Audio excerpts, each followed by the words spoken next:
Another thing to point out is how to properly cite internet sources or even text sources when we are thinking as historians. So in this particular assignment, we had to answer some questions about the foundations of slavery, why it started in America, and so forth. And at the end, students had to list at least 2 sources that they used to find the information above. Now, in a perfect world, we would all be experts and we could just rely on our background knowledge, but not everybody's going to believe that. So oftentimes when you make a claim, you're going to need to support it with evidence, or you're going to need to support it with factual sources or facts based from sources. So one good place to go is the class textbook. Now, some students might just put the textbook, okay? Again, in a perfect world, if there was only one textbook that everybody used, then it would make sense. But because there are multiple textbooks, thousands upon hundreds of thousands, that would cover the topic of slavery in America, we need to be more specific. So we are going to look at our textbook, and for sake of ease, this is the textbook that we use. It's produced by McDougall-Littell, and it's titled American History Beginnings to 1914. So that's exactly what we would type in. And you could even remind your teacher and say it's the textbook titled American History Beginnings to 1914. Okay. And if you want, you can put the publisher in there. It's always good to give credit from the producer of the source. But in most of your classes, if you give just the title of it, you probably should be okay. Now, the other part, and this is where most students probably will get the majority of their sources, the internet. Let's remember that the internet is a huge place to find information. So just putting the internet is not going to help. That's like somebody asking, hey, I want to come over and hang out with you. Where do you live? And you say, on Earth, okay?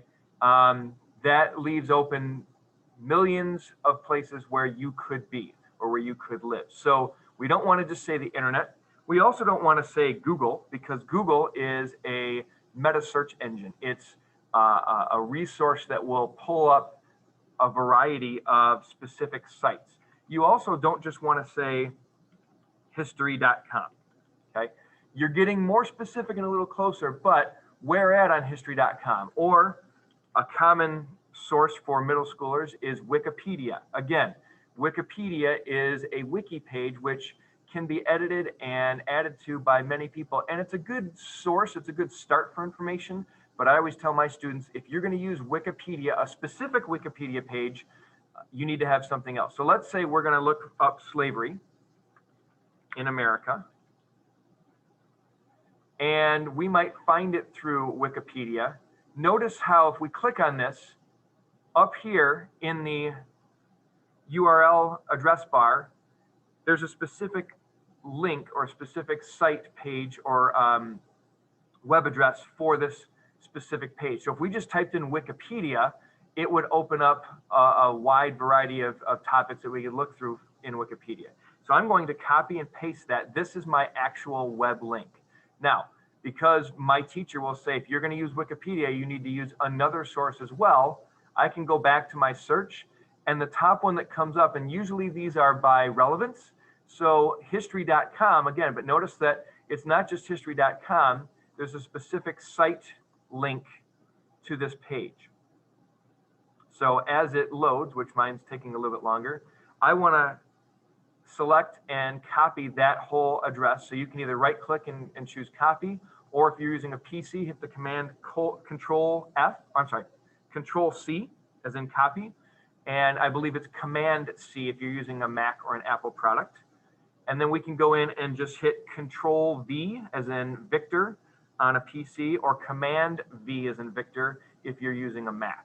So now this particular student has not only a text resource, but also 2 different web resources, especially since one of them is Wikipedia, which is a good starting point and a good reference piece, but you also want to try and find other sites that would give you even more rounded information. So that's some helpful pointers when you are citing something. The other thing is, if you're getting something from the textbook, or if you're quoting something, make sure that you put it in quotes. So if in the textbook you're citing something and The author says slavery was started primarily to help the Southern plantation economy. If those are not your exact words, if you got that from the book, make sure you quote it, and then in parentheses, put the page number. Okay, so page 134, if that's the page number. If you're quoting an actual person, so if you're quoting Frederick Douglass, slavery to me seems the most shameful part of our American history.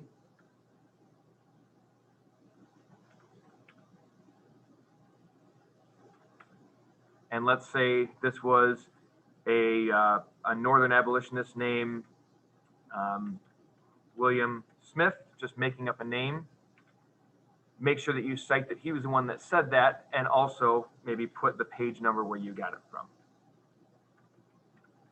So again, just a couple helpful tips when citing sources, because your teachers will probably want something more specific like that, especially in a social studies class. So you're welcome.